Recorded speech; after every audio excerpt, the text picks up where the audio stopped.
Sadarilah kemurahan Tuhan setiap hari.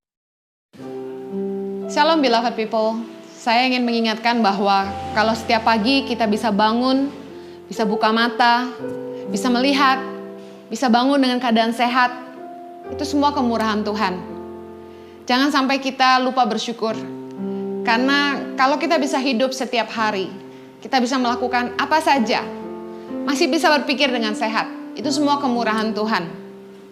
Banyak orang yang tidak mengandalkan Tuhan dan tidak percaya bahwa Tuhan itu ada dan Dia yang memegang kendali seluruh alam semesta termasuk hidup kita.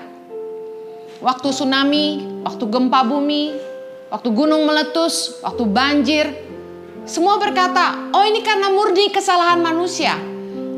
Karena mereka merusak alam, makanya alam menjadi marah. Tapi saya ingin ingatkan bahwa semua yang terjadi hari-hari ini, di mana COVID-19 menjadi wabah yang menakutkan begitu banyak orang, bahkan seumur hidup saya baru kali ini, saya betul-betul diam di rumah dan tidak bisa kemana-mana. Bahkan jadwal pelayanan saya yang begitu padat 1 bulan ini berhenti total. Saya ingin katakan bahwa ada suatu kuasa terbesar, tiada lawan, yang megang kendali hidup kita, bahkan seisi dunia. Mungkin ada orang-orang yang tidak percaya bahwa Tuhan itu ada. Tapi saya ingin ingatkan bahwa Sang Pencipta alam semesta dan juga yang menciptakan hidup kita, Dia ada dan Dia nyata. Dia mengizinkan semuanya terjadi. Kenapa?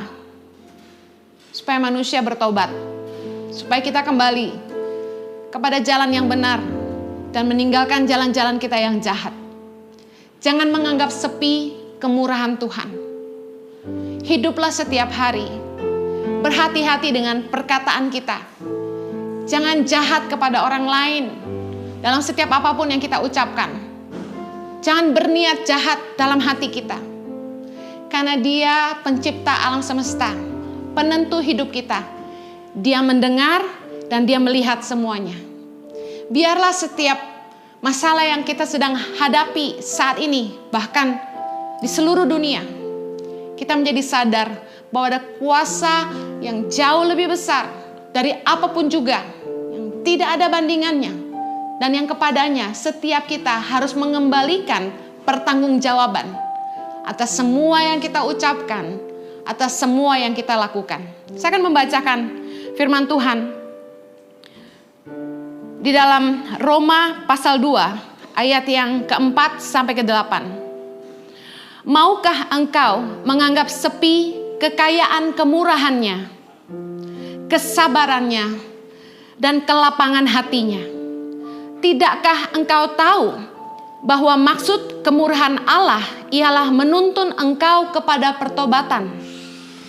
Tetapi oleh kekerasan hatimu yang tidak mau bertobat, engkau menimbun murka atas dirimu sendiri pada hari waktu mana murka dan hukuman Allah yang adil akan dinyatakan.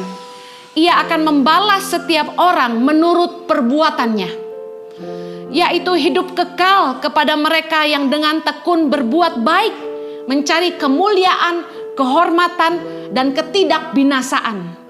Tetapi murka dan geram kepada mereka yang mencari kepentingan sendiri, yang tidak taat kepada kebenaran, melainkan taat kepada kelaliman. Saya ingin mengajak setiap kita untuk kembali mengingatkan diri kita, supaya fokus hidup kita adalah kepada ketidakbinasaan, kepada hal-hal yang mulia, hal-hal yang terhormat. Jauhkanlah dari hidup kita setiap perbuatan jahat yang merugikan orang lain. Jangan lagi mementingkan diri sendiri. Berapa keuntungan yang kita bisa dapat untuk kita sendiri.